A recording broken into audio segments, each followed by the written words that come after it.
Entramos a la tercera sección de nuestro programa, que es el análisis internacional. Y para ello tenemos invitado a Wilmer Armando de Paulos, jurista venezolano. Ha sido diplomático, estuvo en la Embajada de la República Bolivariana de Venezuela en Eslovenia. Es analista de geopolítica en el nuevo sur global. Estudioso de los asuntos internacionales, y con él vamos a analizar en esta última parte de nuestro programa pues una serie de acontecimientos de vital importancia para nuestros países hermanos, para Colombia, para Venezuela y también para Latinoamérica.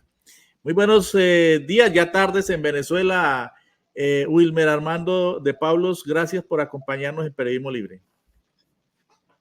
Pues Alfonso, primero que nada, por supuesto, agradecerte por la invitación a ti en tu programa Periodismo Libre, y por supuesto saludar a tu audiencia.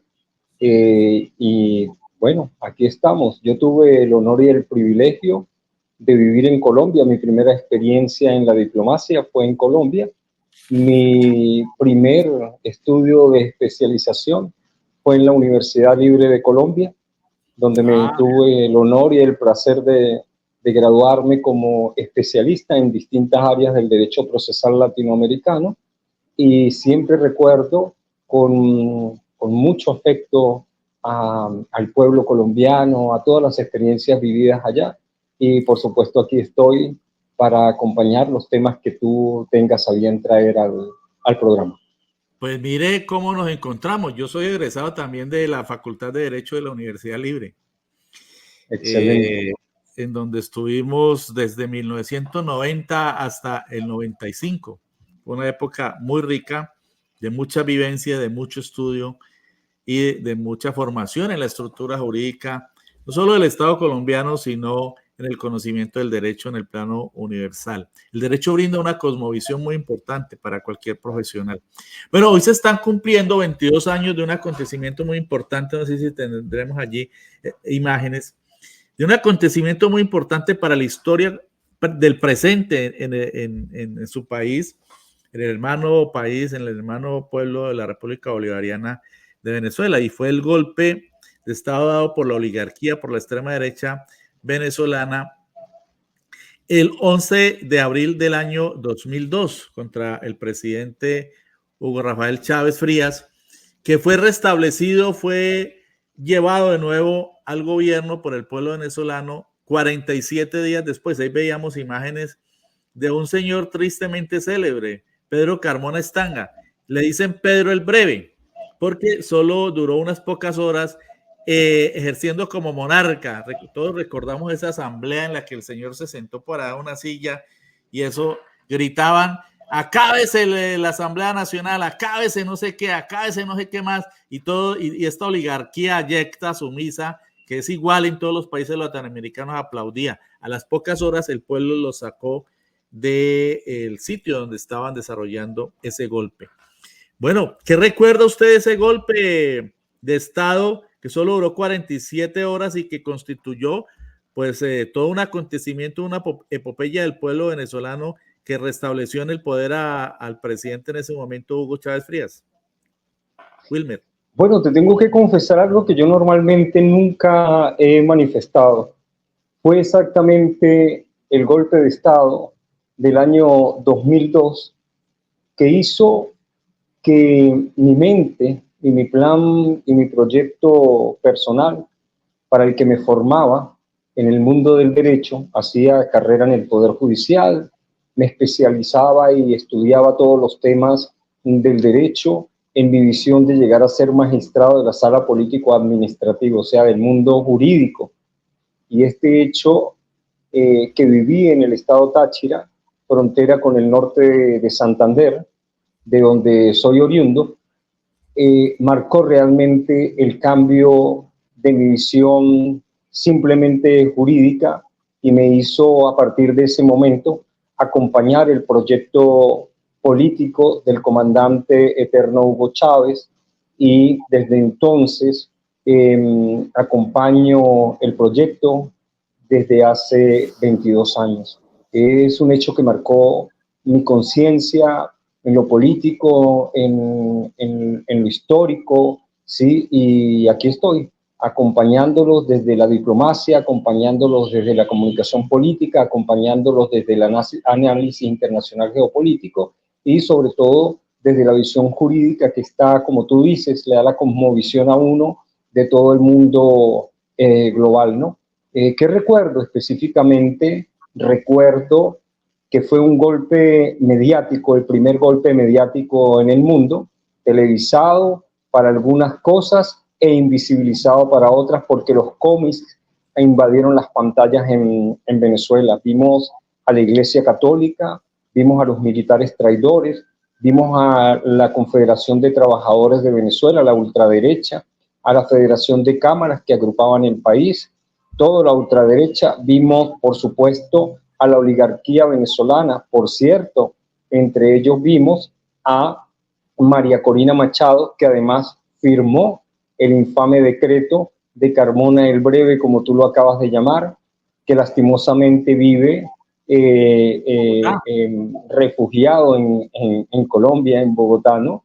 Este día, sí, este día 13 de abril, que como tú bien lo decías, fue un periodo prácticamente de 47 horas para que el pueblo que tomó los alrededores del Palacio de Miraflores, que salió a las calles a pedir su presidente, hizo que el binomio perfecto entre un pueblo consciente del momento político histórico junto a las Fuerzas Armadas restituyeran en el poder al comandante presidente Hugo Chávez.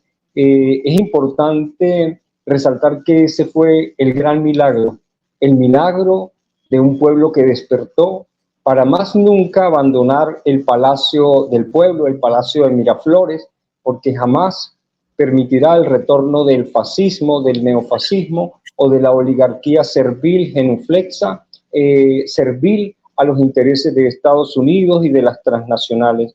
Hoy ese pueblo, mi estimado Luis Alfonso, sigue en las calles. Hoy ese pueblo, con conciencia histórica, política, de nuestra posición geopolítica y geoestratégica, sigue defendiendo el proyecto del comandante Hugo Chávez, y por eso después de 31 elecciones que serían ahora con la presidencial en 30 elecciones, ha ganado y ha ratificado 28, de las cuales 2 hemos perdido, una cuando se hizo una consulta constitucional para el 2007, específicamente para el capítulo económico, y una elecciones parlamentarias del 2015 al 2020, que también las perdimos. Es decir, que nuestro pueblo hoy reivindica ese día de la dignidad nacional cuando entendió que el poder, el máximo poder, estaba en sus manos. Y por eso hoy, con mucho orgullo, con mucha conciencia, recordamos estos episodios de hace 22 años, cuando por primera vez le vimos el rostro al fascismo. Hoy, por supuesto, las élites nacionales, internacionales y, por supuesto, el infame secretario de la Organización de Estados Americanos se pronuncian en contra de una novísima ley aprobada en Venezuela, que es la ley contra el fascismo, el neofascismo y cualquier otra expresión similar. Y precisamente en Colombia, por estos días, lo vamos a ver al final en nuestro resumen de noticias, se está proponiendo una semana de denuncia y rechazo al fascismo, que se ha convertido en una amenaza en nuestro país y también en todo el continente. Digo en nuestro país porque la extrema derecha oligárquica, opositora de los cambios y el gobierno, opositora al gobierno del presidente Gustavo Petro, no puede ocultar esa larga cola neofascista que la acompaña. Pero para entroncar este tema de la historia del presente, como llamamos los historiadores, a lo que está ocurriendo en los decenios más recientes, a lo que ocurrió en los decenios más recientes, Quiero entroncar antes de pasar con la coyuntura, es decir, el encuentro entre los presidentes Nicolás Maduro y Gustavo Petro el martes anterior.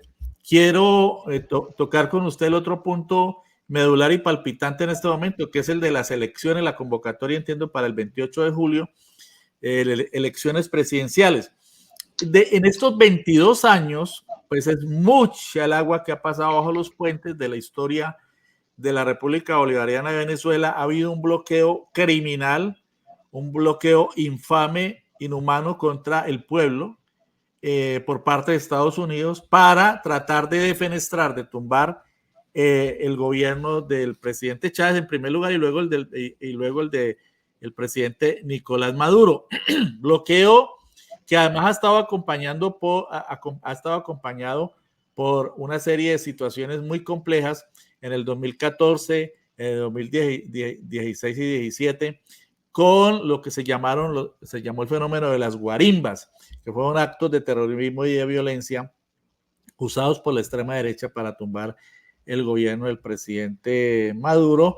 Finalmente, con la convocatoria de una constituyente se pudo que retornara la paz a Venezuela, y en estos momentos entiendo que hay un proceso de recuperación a pesar de todo el latrocinio que la extrema derecha ha protagonizado contra su propio país, al que han impedido incluso invadir. En el gobierno de Duque este régimen de Duque hizo muchos esfuerzos por patrocinar agentes paramilitares y agentes extranjeros para invadir y defenestrar al gobierno venezolano.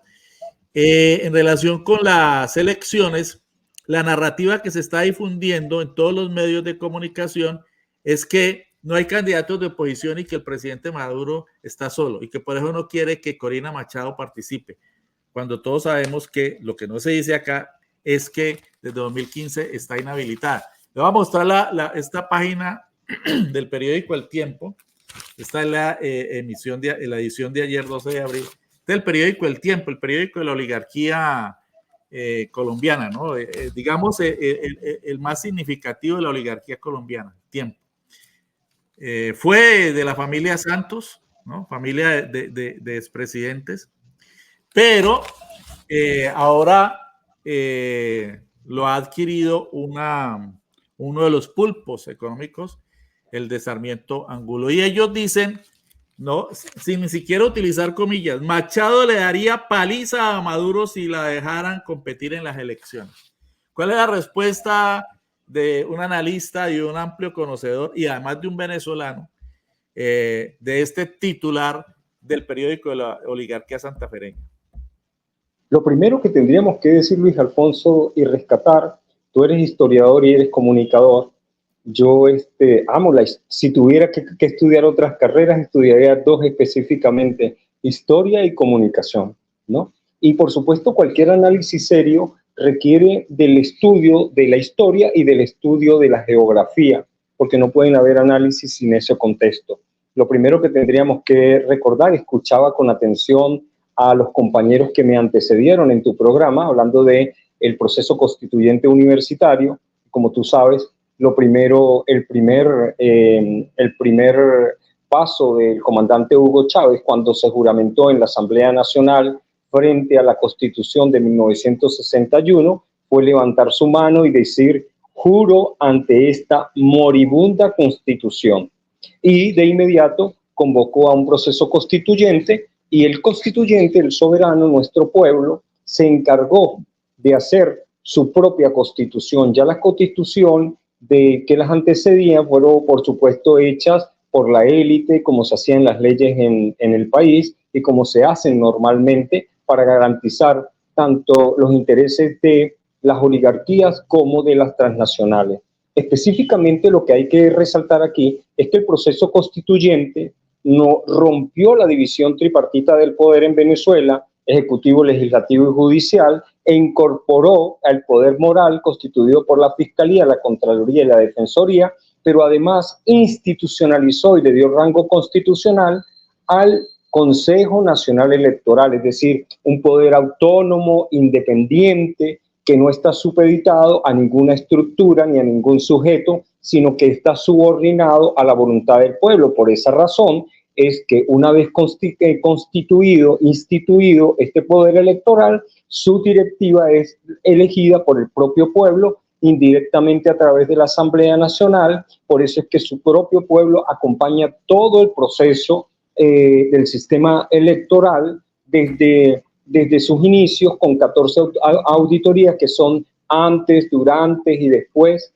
acompañados siempre de los veedores, de los observadores y de los acompañantes internacionales. Pero además de eso, el propio pueblo se encarga de vigilar en todos los espacios, en los procesos electorales, junto a las organizaciones políticas, junto a los observadores y veedores que invitamos o que vienen al proceso electoral, para garantizar la transparencia de este proceso. Lo primero que habría que recordar, como te acabo de decir, es el hecho de que nuestro proceso electoral, nuestro poder electoral, emana de la propia voluntad a través de un proceso constituyente que se conoció.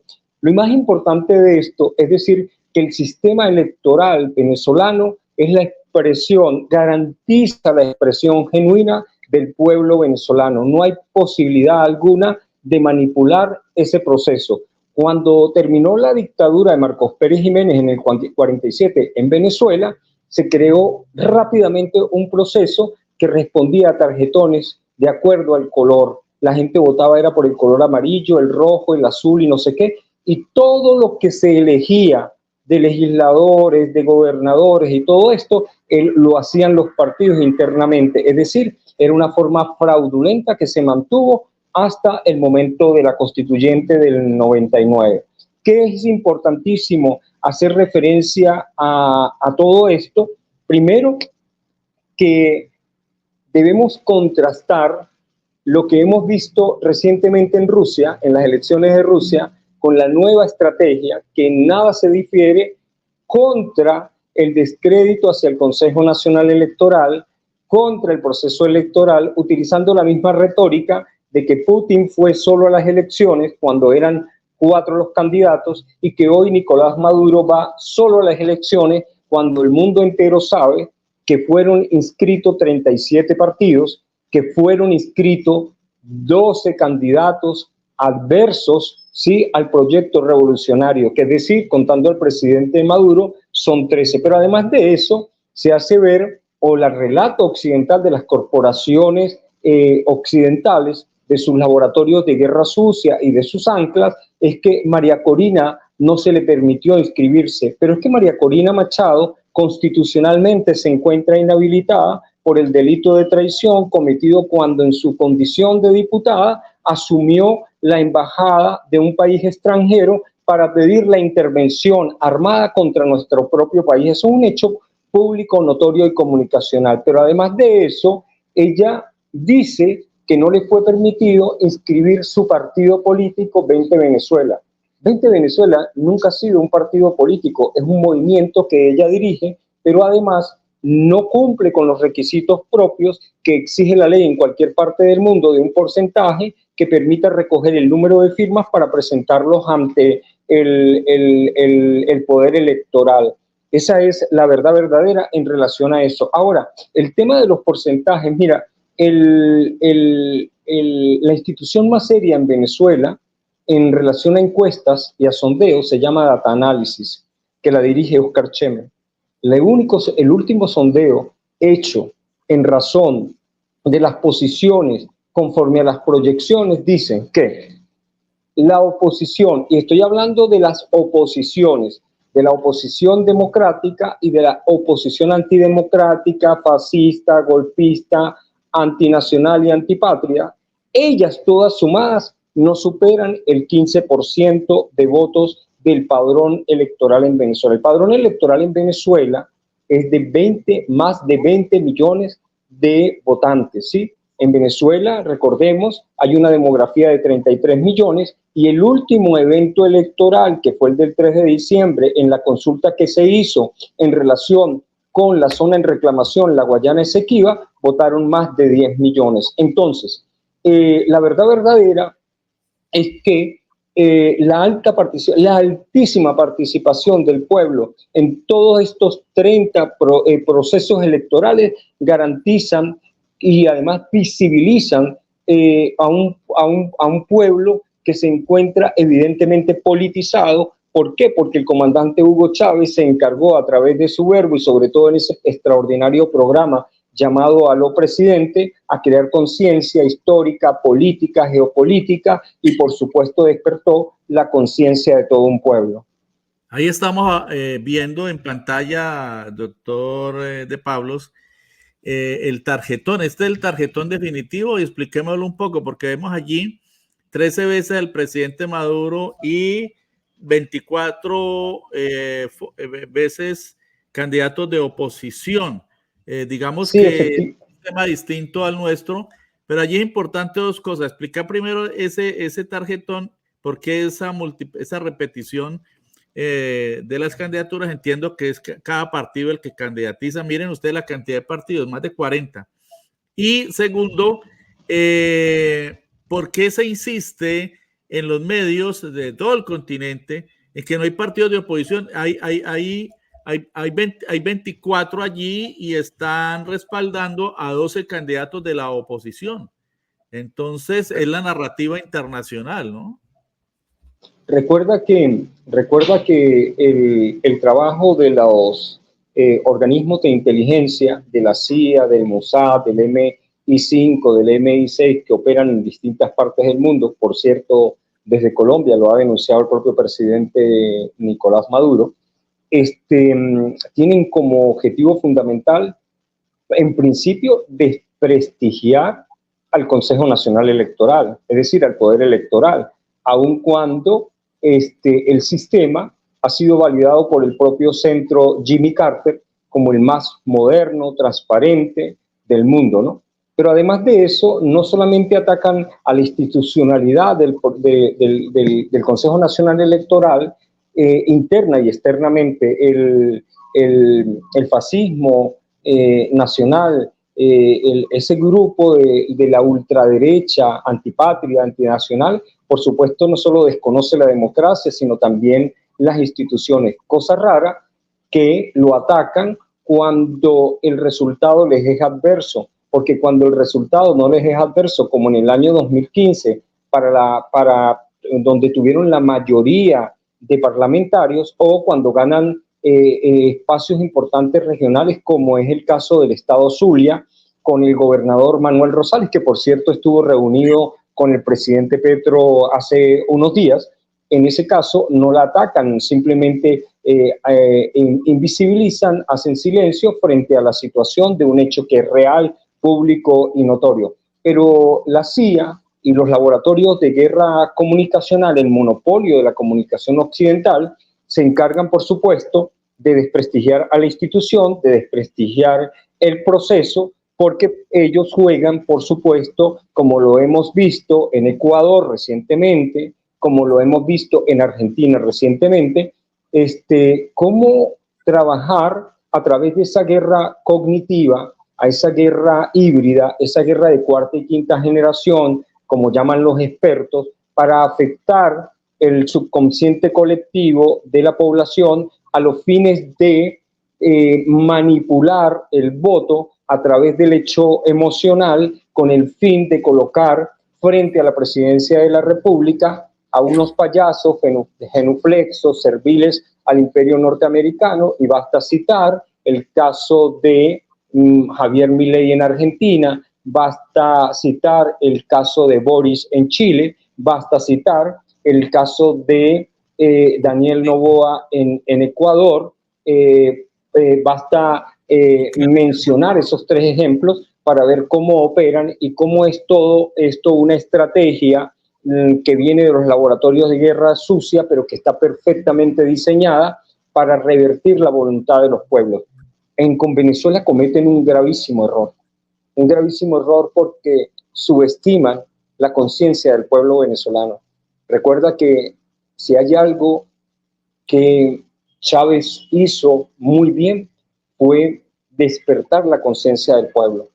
No hay lugar, no hay espacio en Venezuela, no hay sujeto de acuerdo a la edad que no sea capaz de sentarse y mantener un diálogo en razón de la política de nuestro país. Es un tema cotidiano, es un tema diario en todos los frentes. Independientemente de las posiciones, nuestra gente, nuestros jóvenes, nuestros mayores, nuestros ancianos están perfectamente documentados con el hecho político nacional y sobre todo con visión geopolítica. No es posible la defensa de ningún proyecto en cualquier parte del mundo, ni en la defensa a la patria, si no existe una visión geopolítica. Sin geopolítica es imposible defender cualquier proyecto o cualquier patria. Pasemos ahora al tema de coyuntura, y es el encuentro que se llevó a cabo el pasado martes, 9 de abril, entre los presidentes de la República Bolivariana de Venezuela, Nicolás Maduro Moros, y el presidente de la República de Colombia, Gustavo Petro Urrego. ¿Cuál es el significado que usted le otorga como analista político a este nuevo encuentro? Porque ya se han producido alrededor de 5 encuentros entre los dos mandatarios. Es más, tan pronto ganó las elecciones el presidente Gustavo Petro, uno de los primeros actos, si no el primero, fue al otro día llamar al presidente Nicolás Maduro para anunciarle que se restablecerían las relaciones entre los dos pueblos hermanos. Lo primero es recordar cuando Petro levantó la espada de Bolívar en su acto de posesión, ¿no? Este hecho simbólico, y como lo llaman ustedes, los comunicadores, en la semiótica de la comunicación, fue un mensaje muy importante, porque allí reivindica a nuestros libertadores, a Bolívar, y la visión geopolítica, geoestratégica de América Latina, de la unidad a la que estamos obligados. Si tuviera que adjetivizar la reciente visita del presidente Gustavo Petro a Venezuela, diría un nuevo reencuentro. Venezuela, Colombia y Venezuela son definitivamente siamesas.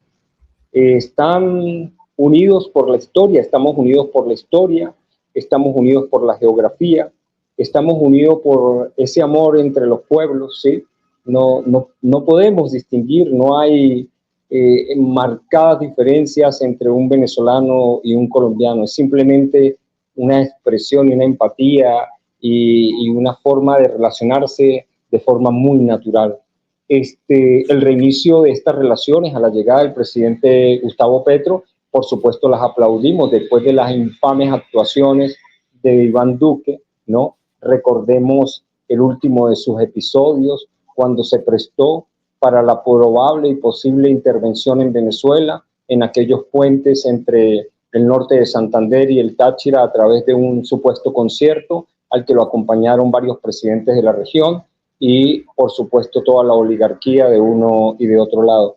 Pero en términos objetivos, Luis Alfonso, hay que recordar que la relación bilateral entre Venezuela y Colombia ha sido no solamente antiquísima, sino que además llegó a tener unos niveles en la balanza comercial de 800.000 millones de dólares y que cayó estrepitosamente por la ruptura de las relaciones a menos de 600.000 dólares, o sea, realmente una franca caída. Pero hemos visto que el reinicio, el reimpulso de las relaciones en lo económico, el reimpulso de las relaciones en los temas de cooperación, como transporte, como comercio, economía, con energías alternativas y tradicionales, pero también en inversiones en ambos proyectos. Vimos recientemente, estaba analizando ayer, la expresión del presidente Gustavo Petro cuando explicaba en Cartagena, en el marco de esta conferencia que se llama algo así como Ambiente y Gas o algo así, en el que hacía referencia a que era criticado y atacado por la compra del gas se llama Arpel, el congreso de Arpel Naturgas que tuvo lugar en Cartagena, ¿no? y atacado por la oligarquía porque la relación o la cooperación con Venezuela en la compra del gas, y explicaba que quieren, que con la justificación de que para ustedes el gobierno del presidente Nicolás Maduro es un gobierno comunista, vaya a otro espacio a traer gas que me cuesta 4 veces el valor del gas en Venezuela. Entonces recordaba de inmediato lo que le hicieron a Europa. La destruyeron, le cortaron todos los suministros de energía con Rusia, el petróleo, el gas, la madera, el carbón, y hoy Estados Unidos se lo vende 4 veces al valor del mercado ruso. Imagínate que prácticamente esa oligarquía y esas transnacionales atacan a Petro por el simple hecho de cooperar en materia gasífera con Venezuela. Que es muy importante resaltar el hecho de que se reunió con un gobernador de la oposición en Venezuela, que de acuerdo a las estadísticas que la oposición muestra, es realmente el hombre con mayor perspectivas en las próximas elecciones, no con la falsa narrativa de María Corina Machado, que dice haber ido a unas primarias y obtener 3,5 millones. Nadie sabe dónde están los votos y los papeletas de esas primarias, y además la gente se pregunta cómo se obtuvo 3,5 millones de votos. No va a tener 500,000 firmas para inscribir y convertir el movimiento 20 Venezuela en un partido político. Es decir, la narrativa se cae por sí misma. Entendemos, por supuesto, que el acercamiento del presidente Gustavo Petro a Venezuela fue un gesto de disculpa tácita, en el sentido de haberse pronunciado sobre asuntos internos en Venezuela, como el hecho de esa supuesta violación de derechos políticos a María Corina y a algunos partidos. Entendemos, en el marco de la diplomacia bolivariana de paz y en su propio gesto de venir a Venezuela y además reunirse con la propia oposición, y en este caso con Manuel Rosales, en un estado tan importante como el estado Zulia, porque como él mismo lo explicaba en su rueda de prensa, el estado Zulia garantiza la salida de productos del norte de Santander, es decir, del este de su país, hacia el mar a través del lago de Maracaibo. Entonces, ¿qué conclusión le podemos dar al acercamiento? Bueno, seguir trabajando como hermanos, seguir trabajando desde el respeto a nuestra soberanía, desde los principios de cooperación, los principios que caracterizan el derecho internacional público, porque por supuesto Venezuela y Colombia son un referente muy importante en la región suramericana y latinoamericana, y por supuesto acompañamos y seguiremos acompañando el proceso de paz en Colombia, porque la paz en Colombia es la paz en Venezuela, así como aceptamos, por supuesto, la propuesta del presidente Petro para acompañar la mediación en materia política en el sentido acordado, porque como dice el presidente de forma criolla y muy popular, habladito todo es posible, ¿no? Y entendemos que su gesto es porque la paz política, la paz económica y la paz social en Venezuela repercuten indefectiblemente en la paz en Colombia. Sí, y creo que es muy importante su planteamiento en el sentido de que estos acercamientos contribuyen al hermanamiento de los pueblos, que son los pueblos los que se afectan principalmente cuando se establecen rupturas entre los gobernantes. Y en este caso, como he planteado en principio, el presidente Gustavo Petro desde un comienzo de su gobierno tuvo claro que se tenían que restablecer los puentes entre los dos gobiernos para principalmente beneficio de los pueblos, que fueron los que resultaron afectados por esa política que yo considero criminal del régimen de Iván Duque, un régimen nefasto que dinamitó todos los puentes entre los dos pueblos, solo por odio, por una política de odio y por una política absolutamente ideologizada desde la extrema derecha en el plano internacional, sumisa a los intereses de Estados Unidos, porque eso fue lo que hizo el señor Iván Duque. Y por eso destruyó las relaciones, por eso, sin tener en cuenta el nivel de un estadista. Un estadista tiene que saber sobrellevar las diferencias políticas e ideológicas con los otros estados. No puede ideologizar todo en materia de relaciones internacionales. Si bien las posiciones ideológicas inciden, y por ejemplo, uno no puede mantener relaciones diplomáticas con un régimen genocida o fascista como el de Israel, pues en relación con otros países se debe mantener un equilibrio, sindéresis, que fue lo que no tuvo el señor Iván Duque, que por odio, por prevención, por ceguera, por falta de nivel de estadista, rompió todas las relaciones diplomáticas con Venezuela y violentó el derecho internacional. ¿Y quiénes fueron los afectados? Pues esa extensísima zona de frontera de más de 1.900 kilómetros que tenemos Colombia y Venezuela. El presidente Gustavo Petro ha restablecido esos puentes y a pesar de diferencias que puedan aparecer, yo creo que las relaciones hoy en día son afortunadamente absolutamente distintas. Bueno, y para terminar y entroncar con este planteamiento, doctor Wilmer Armando de Pablos, pues ha ocurrido algo precisamente violatorio del derecho internacional, gravísimo en el plano internacional, porque una embajada de un país en territorio extranjero es parte de su país y no se puede invadir, ni las peores dictaduras en América Latina lo han hecho. Pues el señor Daniel Noboa en Ecuador se metió, violentó la embajada de México hace 8 días para sacar a una persona que el régimen de ultraderecha en Ecuador persigue, con el solo propósito de afectar el ejercicio político de su principal contendiente y el principal contendiente de la oligarquía ecuatoriana, que es el expresidente Rafael Correa. Y violentaron, torturaron y sacaron a el ex vicepresidente Jorge Glatz para llevarlo a una cárcel, someterlo a prisión, en un acto más de persecución política, que ellos disfrazan de lucha contra la delincuencia.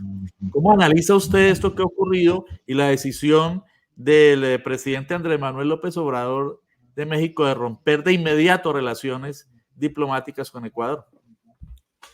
Sí, bueno, en principio, desde mi visión como estudioso del derecho internacional público, además de mi experiencia como diplomático de Venezuela en el mundo, tengo que decir que, por supuesto, hay una violación flagrante que además no requiere ser probada ni en el ámbito jurisdiccional nacional ni internacional, porque es un hecho público, notorio y comunicacional.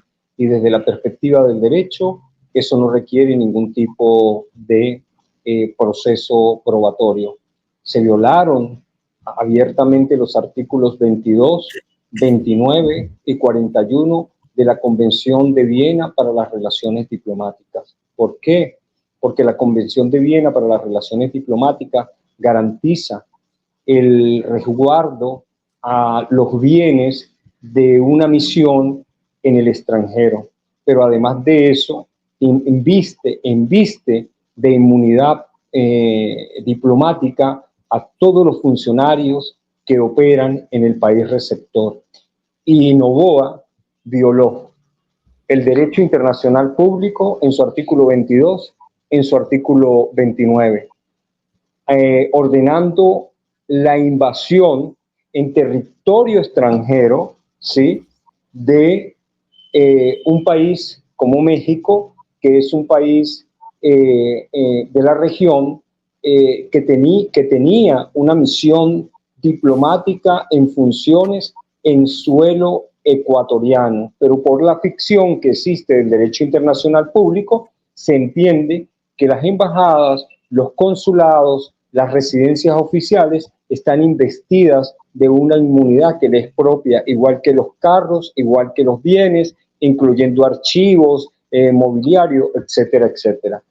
Es la violación flagrante a la Convención de Viena para las relaciones diplomáticas, pero además de eso, el mundo entero vio la agresión física por parte de los cuerpos policiales que actuaron en esa operación violatoria del derecho a la soberanía, en el que agredieron físicamente a quien fungía en ese momento como jefe de misión, vale decir, como ministro encargado ad interim en sustitución de la expulsión reciente que habían hecho de la embajadora designada para el Ecuador. Es decir, que hay una violación tanto a los bienes como a las personas.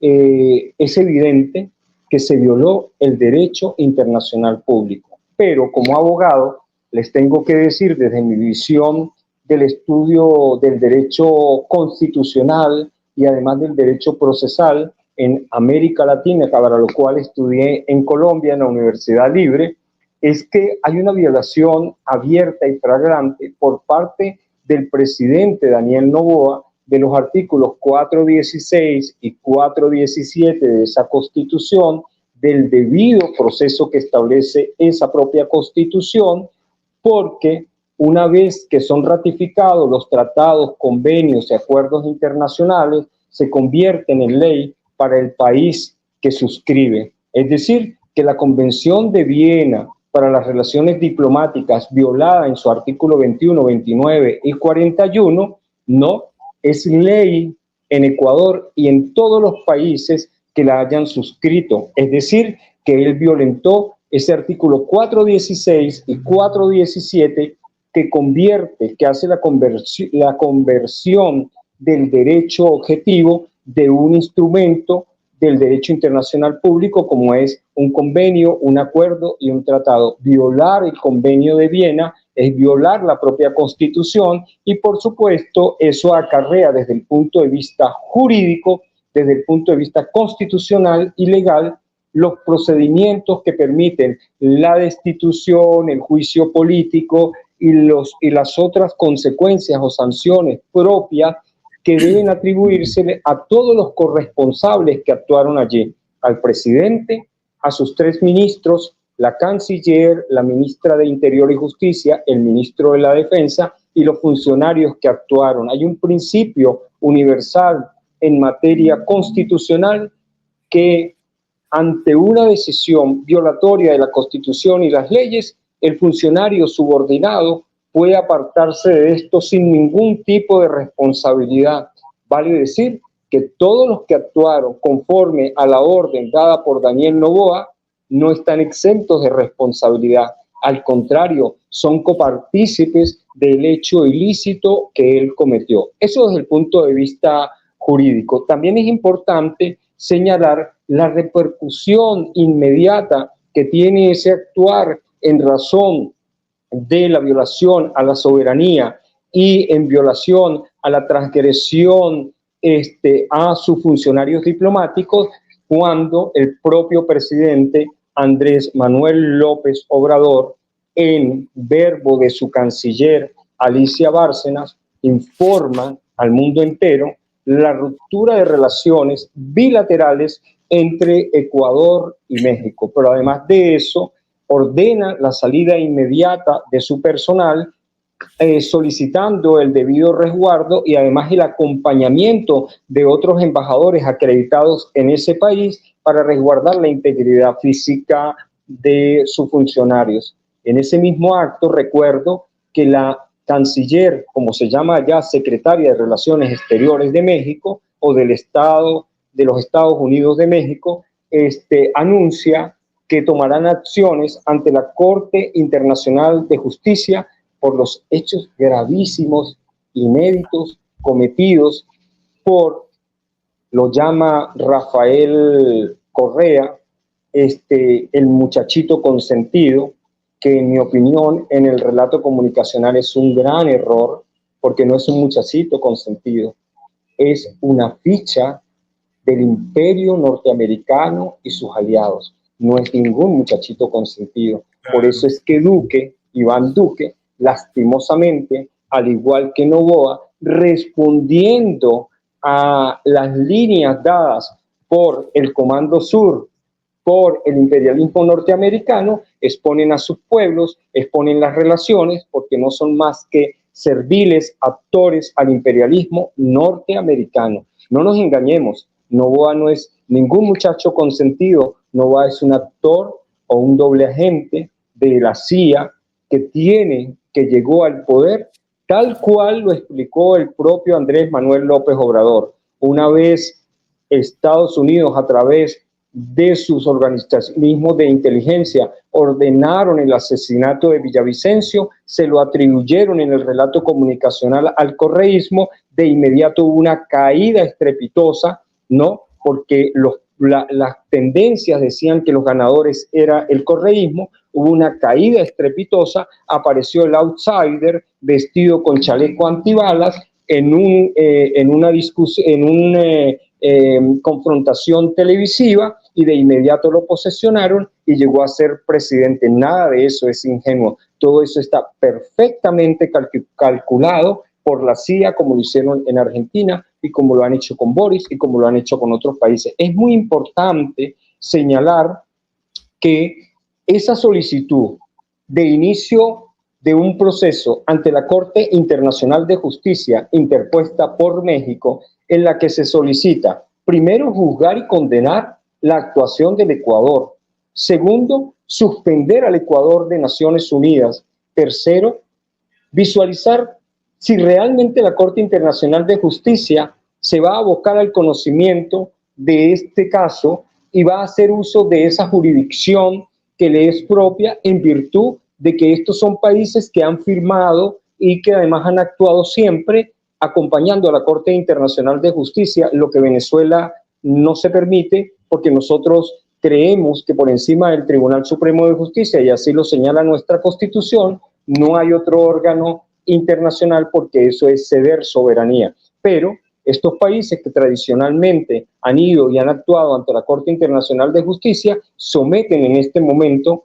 a la comunidad internacional el juicio realmente de que la Corte Internacional de Justicia tenga los pantalones para pronunciarse en el caso del Ecuador, entendiendo, por supuesto, que Naciones Unidas y que todas sus estructuras se encuentran permeadas, financiadas e instrumentalizadas a favor del imperio, de sus aliados y de las transnacionales. Pero también es importante señalar que en esa misma solicitud, la canciller, la secretaria de Relaciones Exteriores de México, Alicia Bárcena, hizo referencia a que llevarían ante el Consejo de Seguridad el caso, porque no puede volver a ocurrir la violación de una embajada, la violación de la soberanía de un país, como acaba de ocurrir en el Ecuador. Además de eso, el objetivo fundamental es sentar un precedente ante la comunidad internacional que no permita más nunca que un hecho lamentable como este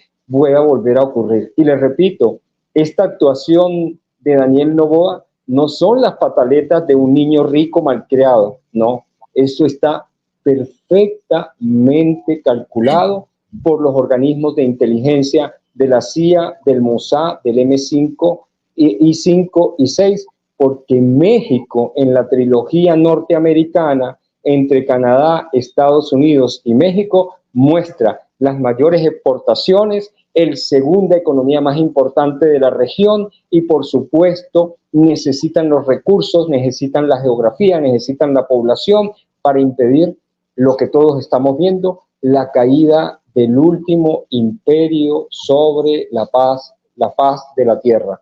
Esto no es ingenuo, lo que Daniel Noboa hizo está perfectamente orquestado desde la actuación propia de Laura Richardson, la jefa del Comando Sur, que se encargó de acercarse primero para darles las tareas, y si no, pregúntense ustedes por qué desde el hecho de los hechos ocurridos, Daniel Noboa, al igual que Milei, se encuentran en Estados Unidos supuestamente atendiendo asuntos de orden personal. También es importante señalar que han sido varios los países que han expresado su solidaridad, no solamente en América Latina, sino en el mundo. Pudiéramos decir, de acuerdo al último balance, que son más de 20 en América Latina, y en Europa algunos países, pero también organismos internacionales como la Unión Europea, y valga hacer la salvedad que aunque nosotros hace rato salimos del Ministerio de las Colonias, como lo llamaba Fidel Castro, la Organización de Estados Americanos, también hubo un pronunciamiento y una resolución que que condena la actuación del Ecuador en el ámbito internacional. Muy importante esa apreciación que usted hace en relación con la caracterización del nefasto presidente ecuatoriano, que en realidad no es ningún muchachito malcriado, sino que es todo un agente de la extrema derecha neofascista en el continente. Y como usted lo señala, pues no es extraño que acaba de recibir en visita a la emisaria del imperio, la señora Richardson. Muchas gracias, doctor Wilmer Armando de Pablos, por acompañarnos hoy en Periodismo Libre. Muchísimas gracias a ti, Luis Alfonso, a tu audiencia, a quien, por supuesto, desde la comunicación política hacemos el mayor esfuerzo por bajar nuestro léxico, hacerlo de forma transparente, clara, sencilla y sobre todo potable, con el fin de que se apropien del conocimiento, no que tengan conocimiento, que se apropien del conocimiento, porque sin visión geopolítica ningún país, ningún pueblo puede proteger su país y su proyecto político. Muchísimas gracias por la invitación y desde Venezuela, nuestro pueblo abraza a nuestros hermanos, el pueblo colombiano. Y como dicen en Venezuela, después de todo 11 hay un 13. Muchas gracias. Gracias.